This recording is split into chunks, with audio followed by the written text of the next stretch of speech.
When I was 14, a couple test drove me and another foster kid for a week, then sent him back an hour after choosing me because I wet the bed. When I overheard her on the phone that night, she said, maybe we should have kept Jaime. At least he was toilet trained. I stayed quiet. That was 4 years ago. Last month, she was arrested in front of her house. When I was 14, this couple pulled up to the group home in their Tesla, saying they needed to test 2 boys for a week. I was pick number 2. They explained they wanted to adopt 1 child to improve their home life, but first wanted to make sure they got the right fit. The woman adjusted her designer sunglasses. We've had disappointments before. A boy who seemed perfect, but had anger issues. Another who stole from us. She studied us like we were puppies at a pound. So we figured, why not trial 2 boys? See who fits our lifestyle better. The man nodded. It's like a week-long interview. Best behavior wins a family. Jaime was staring at his beat-up sneakers. I could see him already accepting defeat. The caseworker pulled me aside while they talked to Jaime. My caseworker squeezed my shoulder and whispered, just be better than him, whatever it takes. The first night was weird. This will be your room, my foster mom said.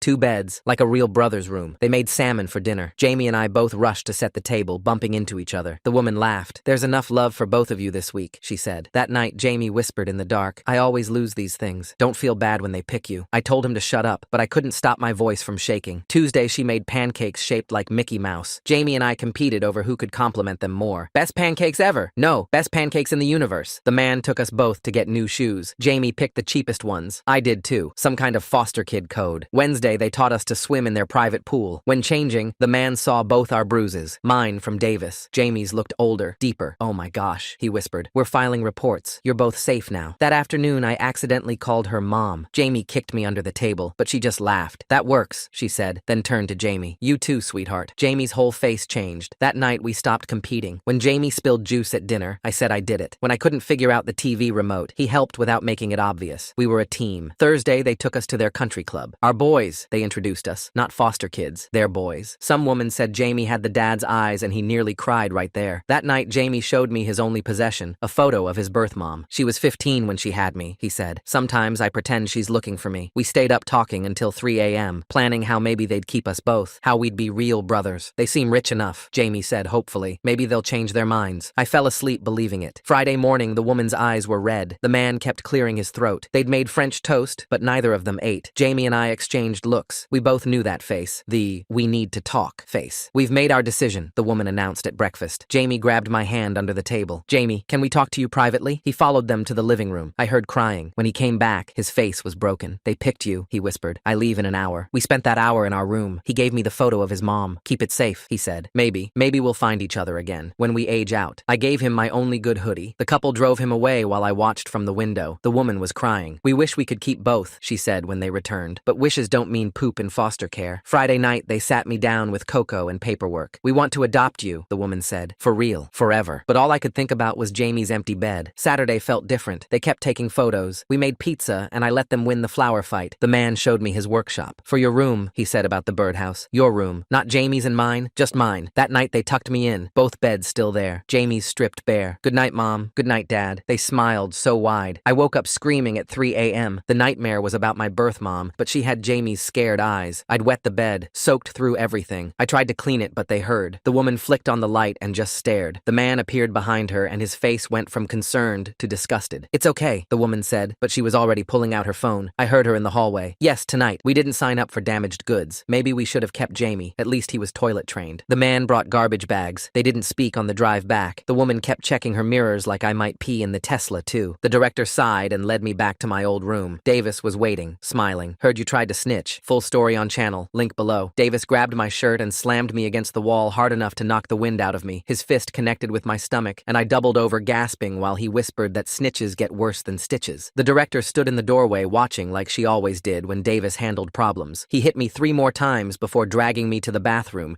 where he shoved my head in the toilet and held it there until black spots danced in my vision. When he finally let me up, I was choking on dirty water, and he just laughed and told everyone I pissed myself again. Nobody helped me to the nurse even though blood was dripping from my nose onto the floor. That night I couldn't sleep because every time I closed my eyes, I saw Jaime's face when they told him he wasn't good enough. The next morning, they put me in the therapeutic wing after I threw a chair at the breakfast table when Davis called me a bedwetter. The therapist had thick glasses and kept writing notes while asking why I wet the bed at the Lawson's house. I stared at the wall and counted the cracks in the paint instead of answering her questions about trauma responses and regression. She wrote selective mutism on her clipboard and scheduled me for daily sessions. lawns. 5 days passed without me saying a single word to anyone. On the 6th day, Terry snuck into the therapeutic wing during shift change when the nurses were switching paperwork. He pulled out his phone and showed me security footage from the night I came back from the Lawsons. The video showed Davis attacking me in the hallway before I even made it to our room. But then Terry swiped to more videos and my stomach dropped. There were weeks of footage showing Davis beating younger kids behind the gym. Davis forcing 12-year-olds to fight each other for his entertainment while staff watched and did nothing. Davis selling pills to kids who couldn't be older than 10. Terry had been recording everything on his phone for months, waiting for someone brave enough to help him stop it. We spent the next hour uploading all 47 videos to a shared cloud folder using the therapeutic wing's computer while the nurse was on her smoke break. The videos showed Davis dealing drugs to middle schoolers in the bathroom, staff members taking bribes to look the other way, kids getting hurt while adults counted money in the background. Terry created 3 backup accounts and spread the videos across different platforms. 2 weeks into my therapeutic wing stay, I tried writing Jaime a letter I knew I'd never send. I told him about finding the videos and how Davis was hurting everyone. I wrote about how the Lawsons' pool felt like heaven for those few minutes before everything went wrong. I crumpled it up and flushed it down the toilet because foster kids don't get to keep in touch. Ms. Carson came for her monthly check-in and found me in the rec room. I showed her one video on Terry's phone of Davis beating a 10-year-old while 2 staff members watched. Her face went white and her hands started shaking as she watched the whole thing. She looked around to make sure nobody was listening, then leaned close and hissed that this could shut down Willowbrook completely. She told me to delete everything immediately, or she'd make one phone call to have me transferred to Riverside. Everyone knew Riverside was the lockdown facility where violent kids disappeared and never came back. I screamed that she was supposed to protect us, but she just pulled out her phone and started dialing. She said I had 10 seconds to decide between deleting the videos or getting shipped to Riverside by morning. That night, Terry created more backup accounts and set them to auto-post in 30 days unless we reset the timer. We were just 14 and 15 planning like we were in witness protection because nobody else would protect us. After 3 weeks, they released me from the therapeutic wing back to the main dorms. Davis smiled when I walked into the common room and everyone stopped talking to watch what would happen. He just nodded at me like he owned me now and went back to his card game. The night supervisor started bed checks at 9, but Davis slipped him $50 when he got to our room. I watched through cracked eyes as the money changed hands and the supervisor walked past without checking our bunks. Terry filmed the whole thing from his bed, using his phone tucked under his pillow. The clock by Davis's bed showed 3 a.m. when I woke up to metal scraping against metal. Davis stood over my bed holding the big scissors from the art room. "Heard you still have that picture," he said. I grabbed his wrist just as the blade came down toward my pillow. We fought without making noise because the cameras would catch us if we got too loud. His fist connected with my ribs while I tried to twist the scissors away. Terry jumped on Davis's back and wrapped his arm around his throat. The 3 of us crashed into the nightstand, but nobody came to check. Davis elbowed Terry in the stomach and swung the scissors at my face. What's really going on with this whole adoption test drive situation? The Lawsons show up with their fancy car talking about trying out kids like they're shopping for furniture, which makes me wonder what kind of people actually think that's okay. I ducked, but the blade caught my cheek and warm blood ran down my neck. Terry bit Davis's shoulder hard enough to make him drop the scissors. I kicked them under my bed while Davis punched Terry in the mouth. We kept fighting for what felt like forever, but was probably 5 minutes. Davis finally stumbled back to his bed with a bloody nose and split lip. Terry's eye was already swelling shut, and my ribs hurt with every breath. None of us slept the rest of the night. At breakfast, we sat at different tables with our faces messed up. The staff supervisor looked at us and then went back to his newspaper. A 7-year-old named Carlos stared at the cut on my face. "What happened to you?" he asked. "Fell," I said. He looked at Terry's black eye and Davis's busted lip and nodded like he understood. That's how it works here, because everyone learns to lie about everything. After breakfast, I snuck into the computer room during free time. The old desktop took forever to load, but I found Oakwood Academy's Instagram page. I scrolled through their swim team photos from last month. There was Jaime in the back row wearing my hoodie under his team jacket. He looked healthy, and his smile seemed real for once. The caption said they won their division, and Jaime got most improved swimmer. I stared at that photo for 20 minutes, wondering if he ever thought about me. Terry's mom came for her supervised visit that afternoon. She had to sit at the plastic table in the visitor's room with a staff member watching. Terry showed her the bruises on his arms and told her everything about Davis. She started crying and said she would call reporters and lawyers and anyone who would listen. The supervisor wrote something on his clipboard about her being emotionally unstable. 2 days later, we got a letter saying her visits were suspended for 3 months. Terry didn't talk to anyone for a week after that. I was in the shower Thursday morning when Davis walked into the bathroom. He held up Jamie's mom's photo that I'd hidden in my pillowcase. "Flush the videos or I flush this," he said, holding it over the toilet. That photo was my only connection to Jaime and his real family. I tackled Davis, and we both crashed through the stall door. The photo fell from his hand and landed right in the toilet water. I reached for it while Davis grabbed my head and slammed it against the porcelain porcelain. My vision went blurry, but I kept reaching for the photo. Terry ran in with his phone recording everything. Davis saw the phone and let go of my head to grab for it. I pulled the photo out of the toilet while they fought over the phone. The paper was soaked, and the image was already blurring. 2 days later, a new kid arrived at Willowbrook. Kevin was 13 and wore a medical alert bracelet that said diabetic. The director told us his parents' lawyer made them let him keep a phone for emergencies. Terry and I looked at each other across the common room. Kevin didn't know it yet, but he was about to become very important to us. I spent hours drying Jamie's mom's photo with toilet paper from the bathroom. Her face looked like someone painted it with watercolors now. The edges were torn, and you could barely make out her features anymore. I hid it inside my pillowcase again and checked on it every few hours. Kevin complained about the Wi-Fi sucking in his room the first week. Terry offered to help him find better signal spots around the building. We showed him the spot by the cameras in the hallway and near the loading dock where Davis did his deals. Kevin thought we were just being friendly, but we had bigger plans. Ms. Carson came back with her supervisor 2 weeks after I'd called her. Daniel has made serious allegations, she said in the director's office. They interviewed me with Davis sitting in the next room. I could hear his fist hitting the wall every time I answered a question. After an hour, they stood up and shook the director's hand. No evidence of abuse found, they concluded. The door closed behind them, and Davis walked past me in the hallway with this huge smile on his face. Kevin found me that night in the bathroom trying not to cry and showed me his phone screen where the Lawsons had posted on Instagram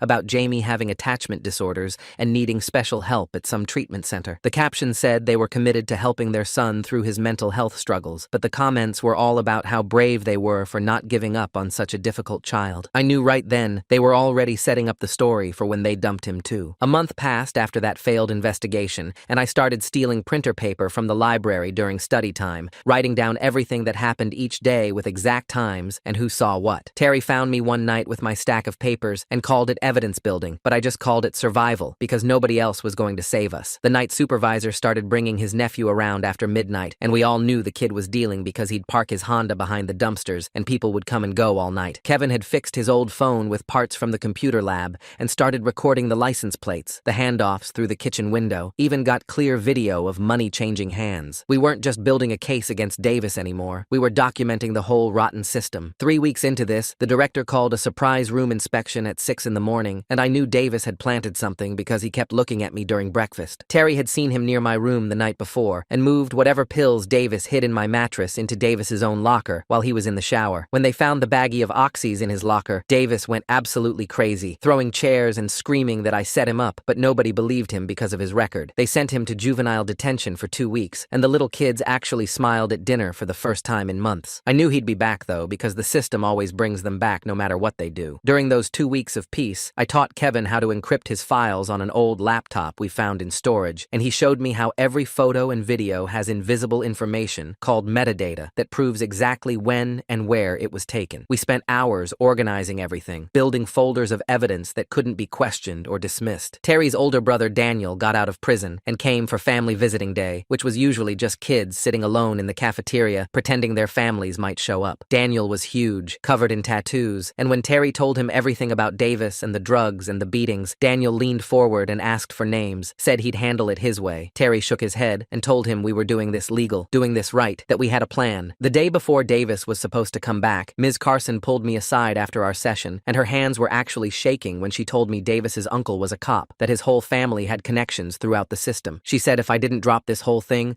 I'd disappear into some group home upstate where nobody would ever hear from me again, and I could tell she was genuinely scared for me. That night, we researched journalists who covered foster care stories and found Rebecca Johnson at the Connecticut Herald, who'd won a Pulitzer for exposing abuse at a state facility 5 years ago. Kevin set up an anonymous email account using the library computer, and we started writing everything down, organizing our evidence, preparing to send it all. Davis came back the next morning with an ankle monitor and pure rage in his eyes, but he didn't come for me that first night like I expected. Instead, he went straight for Kevin, grabbed his phone during lunch, and stomped on it over and over until it was just plastic powder on the cafeteria floor, while screaming about how there wouldn't be any more recording, any more evidence, any more games. Kevin just stood there staring at the plastic pieces on the floor while Davis walked away laughing and the staff pretended they didn't see anything happen. The next morning, 2 people in suits showed up at the front desk, demanding to see Director Hoffman, and I could hear the man's voice from down the hall saying something about assault charges. Kevin's parents looked nothing like the usual foster parents who visited. His dad wore a 3-piece suit, and his mom had this briefcase that probably cost more than everything I owned. Hoffman came out of her office trying to do her fake smile thing, but Kevin's father cut her off and said that phone was medical medical equipment for his son's hearing issues. The word lawsuit made Hoffman's face go white, and she started making excuses about how boys will be boys, but Kevin's mother pulled out her phone and started recording everything. They took Kevin into the visiting room, and I watched through the door window as he showed them the bruises on his arms that definitely weren't from Davis breaking the phone. About an hour later, Kevin's father asked to speak with me privately, and Hoffman couldn't say no without looking suspicious, so she let him take me into the small conference room. He introduced himself as Mr. Johnson and asked if I knew what happened to Kevin's phone, so I told him everything about Davis and the ankle monitor and how he came back angry. Mr. Johnson wrote everything down in this leather notebook and then asked if there was more going on here than just bullying. I looked at the door to make sure nobody was listening and pulled out my phone to show him one of the videos Terry had uploaded to the cloud before they took his phone. His face changed completely when he saw the night supervisor hitting that kid from 2 weeks ago, and he asked how many videos we had. I told him maybe 30 or 40,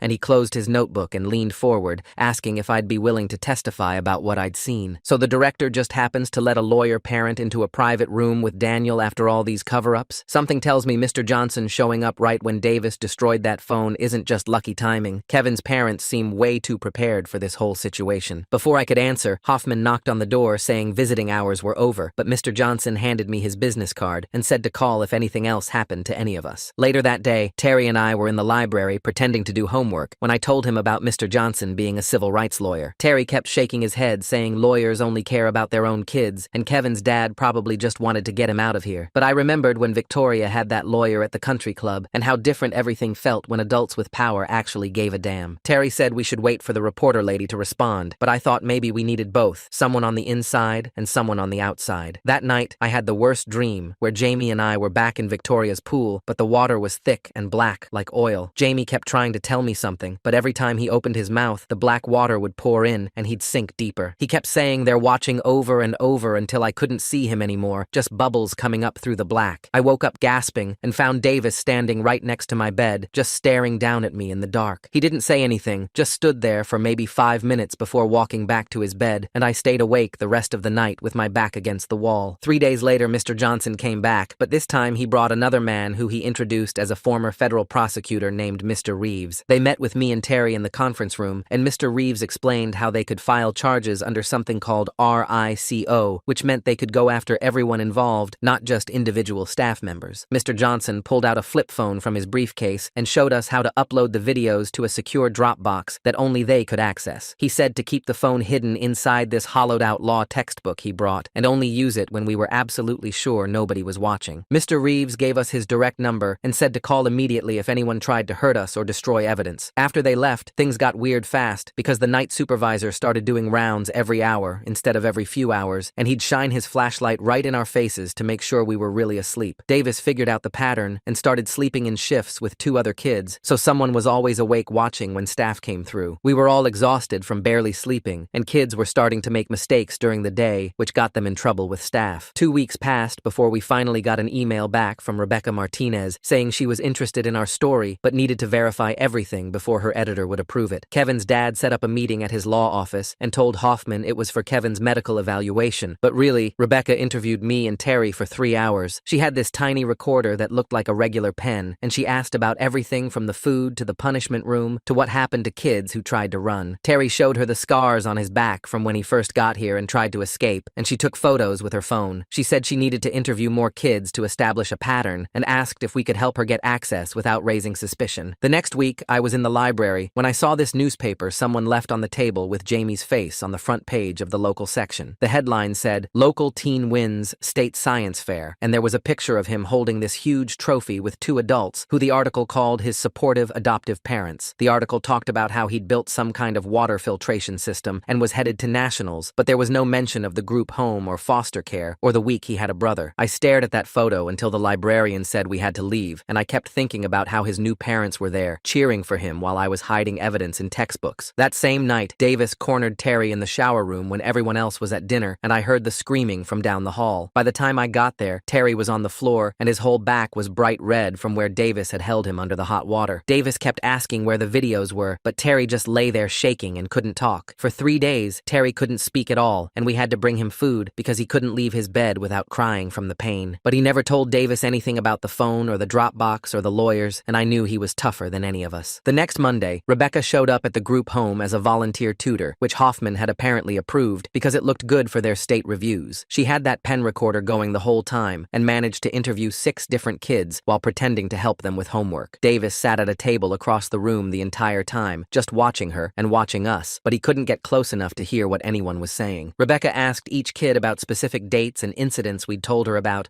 and every single one had something to add that we hadn't even known about. One kid showed her burn marks under his shirt, and another talked about medication they were forced to take that made them sleep all day. She wrote everything down in this purple notebook while pretending to explain math problems, and I could see Davis getting more and more angry, but he couldn't do anything with Hoffman's office right down the hall. 2 days later, Kevin's parents filed their complaint, and suddenly we had state inspectors showing up for a routine visit that nobody expected. The director's face went white when they walked through the front door with clipboards and badges. Staff started running around like crazy, shoving contraband into closets and scrubbing rooms that hadn't been cleaned in forever. Davis watched it all happen, and I could see him putting pieces together in his head. He grabbed 3 older boys after lunch, and they started their own watch system. Kids stationed at every corner taking notes on who talked to who. We couldn't even whisper in the hallways anymore without someone reporting back to Davis. Terry and I started leaving notes in the bathroom stalls, writing on toilet paper that we'd flush right after reading. 3 months had passed since I came back from the Lawsons, and I realized one night that I hadn't cried once since then. Terry said trauma does that to you, makes you go numb inside. I told him being numb was better than feeling everything. The federal investigator showed up the next week, this serious woman in a suit who interviewed each of us alone in the conference room. Davis went first and played the perfect victim, telling her how scared he was of the younger kids causing trouble. But Kevin's dad had given her copies of all our videos, and Davis's story didn't match what was on tape. She called him back for a second interview, then a third, and each time he came out, his jaw was tighter. That night I woke up to smoke and screaming. Davis had lit Terry's mattress on fire while Terry was still sleeping on it. The smoke alarms were shrieking and kids were running everywhere, and in all that chaos, Davis leaned close to my ear. Your fault when someone dies. The fire department came with 3 trucks and cops and everything. They filed an official report about arson at a youth facility, which automatically triggered another state review. Kevin's father made sure that report went to 3 different agencies because he told us bureaucracy could be a weapon if you knew how to use it. After the fire, Davis changed completely. He stopped eating regular meals, stopped making threats, just sat there watching everyone with dead eyes. The little kids could feel something bad coming, and we started taking shifts, staying awake at night to watch him back. Then Rebecca's article dropped online with the title, Inside Connecticut's Willowbrook, a foster care nightmare, and all our videos were right there for everyone to see. Davis's face was blurred, but you could still tell it was him if you knew him. The article went viral in 6 hours with thousands of shares and comments. The next morning, news vans pulled up outside, and reporters started knocking on the doors. The director locked everything down and said nobody could have any outside contact at all. But Kevin's parents got an emergency court order from a judge, and suddenly we were allowed supervised phone calls with lawyers. That same night, the overnight supervisor, Rodriguez, disappeared with $30,000 from the office safe and a bunch of kids' ADHD meds he was planning to sell. When morning staff showed up and found the safe empty and Rodriguez gone, they had to call it in. His theft triggered an automatic state takeover because of the missing controlled substances. Federal marshals showed up at dawn with their badges and guns and serious faces. They pulled us all into the main hall and started separating kids into different rooms for questioning. A marshal with gray hair and tired eyes pointed at me and Terry and said we'd go first since Rebecca's article mentioned us by name. They took me to Hoffman's office where she sat behind her desk, looking smaller than usual, while 2 marshals set up a recorder. The gray-haired one opened a thick folder and started asking about Davis and everything that happened since I got here 3 years ago. I told them about the beatings and the threats and how he'd wait until staff left to corner kids in the bathroom. The marshal nodded and pushed Davis's file across the desk, showing reports from 2 other facilities with the same exact patterns of abuse. Hoffman's face went white when she saw the dates because they were from before Davis even came to our facility. The marshal asked her directly if she knew about his history, and she started crying but wouldn't answer. Why does Davis suddenly stop eating and making threats after the fire? That shift from aggressive to just watching with dead eyes makes me wonder what he's really planning now that everything's falling apart around him. They kept me in that office for 6 hours going through every incident, and every time staff looked the other way. When they finally let me out, Terry was waiting in the hallway, and we went to the cafeteria where investigators were boxing up files from the main office. Terry grabbed my arm and said we did it, but I was thinking about Jaime and wondering if he saw Rebecca's article wherever he was now. I kept picturing him reading about how I finally fought back and hoping he'd be proud of me for not giving up. That's when Davis's uncle showed up in his cop uniform, demanding to take Davis home. The federal agents blocked the door, and one of them said Davis was a federal witness now and couldn't leave. The uncle started yelling about family rights and jurisdiction,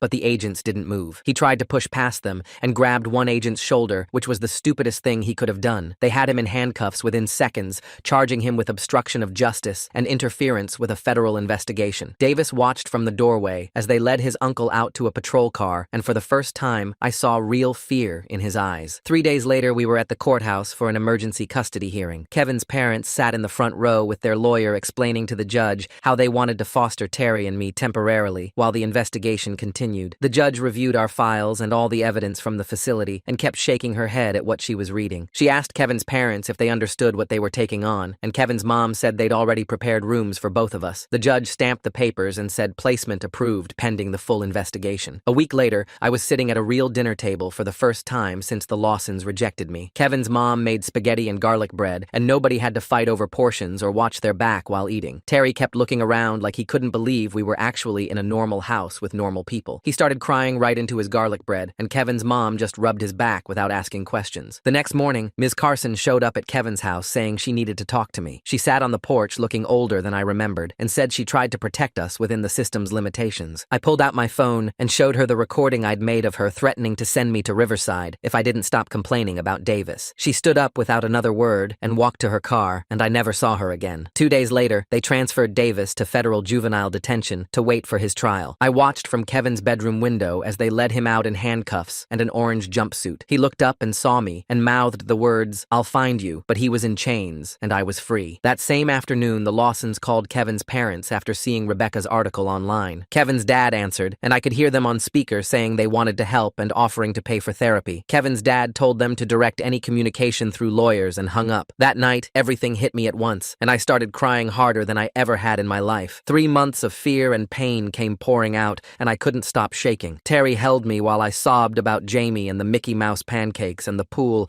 and everything the Lawsons stole from us when they chose their perfect life over 2 broken kids. I cried until my throat was raw, and Terry just kept saying, "It's okay, we're safe now," over and over. A month later, Rebecca's article won 3 journalism awards, and she sent us a check for the full prize money. Her note just said for college, and it was the first time anyone ever assumed we'd have a future worth saving for. 2 weeks after that, the FBI showed up at Kevin's house where Terry and I were staying and started asking questions about every staff member we'd ever met at the group home. They had boxes of files and photos of people I hadn't thought about in years, and they wanted to know everything about who touched us and when and how often. The lead agent kept writing down names, and Terry recognized half of them from his 3 years before I got there. Within a month, they arrested 17 people, including the night janitor who sold videos, 2 counselors who took bribes to look away, and the cook who drugged kids' food when Davis wanted them unconscious. The investigation went back 12 years, and they found records of hundreds of kids who got hurt, but we were just the ones who finally fought back and had proof. Other kids started reaching out through Rebecca's article comments, and Kevin's dad set up a private Facebook group that grew to 43 members in 2 months. We met every Sunday in Kevin's basement, and some kids drove 3 hours just to sit in that circle and say what happened to them. Daniel from 2019 had burns on his back from Davis's older brother, and Sarah from 2021 couldn't stop her hands from shaking when she talked about the isolation room. Kevin's mom made sandwiches, and his dad took notes for the lawyers, and we all just sat there realizing we weren't alone, and we weren't crazy, and it really did happen. I started seeing a therapist who worked with foster kids, and the first session she asked about the Lawsons, and I told her about wetting the bed, and she just looked at me and said, "That's a trauma response, not a failure," and I cried for 20 minutes straight. 3 months into all this, I got an email from Jaime that just said, "I found your name in the article, and I know what they did to you because they're doing it to me now, but different ways, please help me." My hands were shaking so bad, I could barely forward it to Kevin's dad, who read it and said, "Psychological abuse is harder to prove," but called child services that same day. The investigation into the Lawsons started the next week, and they found 5 other boys before Jaime, who all got returned for behavioral issues after a few weeks or months. Davis's trial started in March, and I sat in that witness chair for 3 hours, showing the bruises and the videos and explaining every single thing he did, while his lawyer kept calling me a liar and an attention seeker. The judge had to call 2 recesses because jury members were crying, and when they played the video Terry took of Davis beating that 8-year-old kid, the whole courtroom went dead silent. Terry testified the next day, and that's when everything exploded because he told them about the 2 younger boys Davis raped in the basement and how they never reported it because Davis said he'd kill them. Terry had been recording on his phone for months and had their voices saying what happened, and when the prosecutor played those recordings, you could hear people gasping in the gallery. The judge called a week break after that, and Kevin's family took us camping to get away from all the reporters and lawyers, and it was the first time I'd ever seen real stars without bars or mesh or dirty windows in the way. Terry and I stayed up all night by the fire just looking at the sky and not talking about any of it because because sometimes you just need to remember there's a whole world outside of courtrooms and group homes. When we got back, the investigation into the Lawsons had blown up because they found emails between them and other couples about trading kids like they were shopping for furniture and comparing notes on which boys were most desperate for love. Jaime had lost 15 pounds in 2 months because they stopped feeding him when he disappointed them, which was basically every day since he couldn't be perfect enough. He finally ran away and showed up at Kevin's house at 2 in the morning with just the clothes on his back, and Kevin's mom took one look at him and called emergency services while making him eat everything in the fridge. 2 weeks later, they let me see Jaime at the group therapy place downtown. He was sitting in the waiting room wearing my old hoodie that hung loose on him now since he'd lost so much weight. We both stood there not knowing what to do with our hands or where to look. The therapist watched us from the doorway like we were some kind of science experiment. Jaime pulled something from his pocket, and I realized it was the photo of his mom he'd given me that week, but I still had the original in my wallet. He must have gotten a copy made. We sat on opposite ends of the couch, and the silence felt heavy. His hands kept shaking, and he kept pulling the hoodie sleeves down over them. I wanted to say something about how sorry I was, or ask if he was okay, but the words got stuck. The therapist finally left us alone, and Jaime just stared at the floor. I pulled out his mom's photo from my wallet and slid it across the coffee table. He looked at it for a long time, then pushed it back to me. "Keep it," he said quietly. Those were the only words we said to each other that whole hour. The next morning, Victoria and Richard showed up at Kevin's house with 2 police officers demanding Jaime back. Kevin's dad met them at the front door, but he wasn't alone. 3 people in dark suits with federal badges stood behind him. "Jaime Rodriguez is in protective custody pending investigation of child endangerment," one of the agents said. Victoria started screaming about their rights, and Richard tried to push past them, but the agents didn't move. "You're both under arrest for child endangerment and abuse," the agent continued. The police officers who came with them looked confused until the agent showed them some paperwork. Victoria's face went white when she saw whatever was on those pages. They put them both in handcuffs right there on Kevin's front lawn while half the neighborhood watched. 3 weeks later, I had to testify at Davis's trial. The courtroom was packed with kids from Willowbrook and their new foster families. Davis sat at the defendant's table in an orange jumpsuit, looking smaller than I remembered. The prosecutor showed pictures of my bruises and the bruises on 6 other kids. Terry crying into his garlic bread seems like such a strange detail to include. Why that specific image? The timing of Ms. Carson showing up right after they get placed feels convenient, and I'm curious why she'd even try that conversation knowing what they have on her. One kid who was only 8 had to testify by video because he was too scared to be in the same room as Davis. When the verdict came back guilty on all counts, Davis didn't even react. The judge gave him 15 years, starting in juvenile detention, then transferring to adult prison when he turned 18. As we filed out of the courtroom, one of the younger kids Davis had hurt grabbed my hand. "Thank you," she whispered. Her foster mom quickly pulled her away, but I saw her mouth the words again. The next day, Director Hoffman took a plea deal. Her lawyer argued she was just overwhelmed and made mistakes, but the prosecutor had Ms. Carson's 17 reports that Hoffman had buried. The judge wasn't buying the sob story. "You had a duty to protect these children, and you failed," he said. 2 years in prison and a lifetime ban from working with children. Hoffman cried through the whole sentencing, but nobody in that courtroom felt bad for her. Ms. Carson's trial was different. She wasn't on trial for crimes, but as a witness in the state's case against the whole system. She brought boxes of evidence, copies of every report she'd filed over 3 years. 17 reports about Davis alone, 23 about other abuse at Willowbrook. Each one stamped received by the state office, then filed away with no action taken. The state's lawyer tried to argue she should have done more, but Ms. Carson had receipts for everything. Certified mail slips, email read receipts, even recordings of phone calls where supervisors told her to stop making waves. The judge ordered an immediate audit of every group home in the state. That afternoon, the state announced Willowbrook's permanent closure. All of us were getting moved to vetted foster homes within the week. Terry and I got lucky because Kevin's mom had already started the paperwork to take us both. When the official foster placement came through, it felt weird signing papers that said we were brothers now, at least on paper. Kevin's mom made a big dinner to celebrate, but it felt more like relief than joy. The Lawsons' trial started 2 months later. Jaime and I had to testify on different days so we wouldn't see each other. I told them about the competition week, how they made us perform for them like dogs at a dog show. I told them about the Tesla ride back after they rejected me for wetting the bed. Jaime's testimony was worse. He talked about months of psychological torture after they chose him. No food if he disappointed them. Locked in his room if he showed any emotion they didn't like. They wanted a perfect doll, not a real kid with real problems. 5 other boys testified by video link from different states. All of them had similar stories about trial weeks and being discarded when they showed any sign of being actual humans with needs. One boy said they returned him after he got a B on a test. Another got sent back for crying when his birth dad died. The jury deliberated for less than an hour, guilty on all counts of child abuse and endangerment, but the judge gave them a suspended sentence with probation because they had no prior record and good lawyers. No jail time, but they went on the abuse registry and could never foster or adopt again. Jaime was finally free from them legally. That's when everything changed. A woman named Rosa Rodriguez had seen Jaime's picture in the news coverage of the trial. She was his biological grandmother, and she'd been searching for him for years. The state had told her Jaime's mom was dead,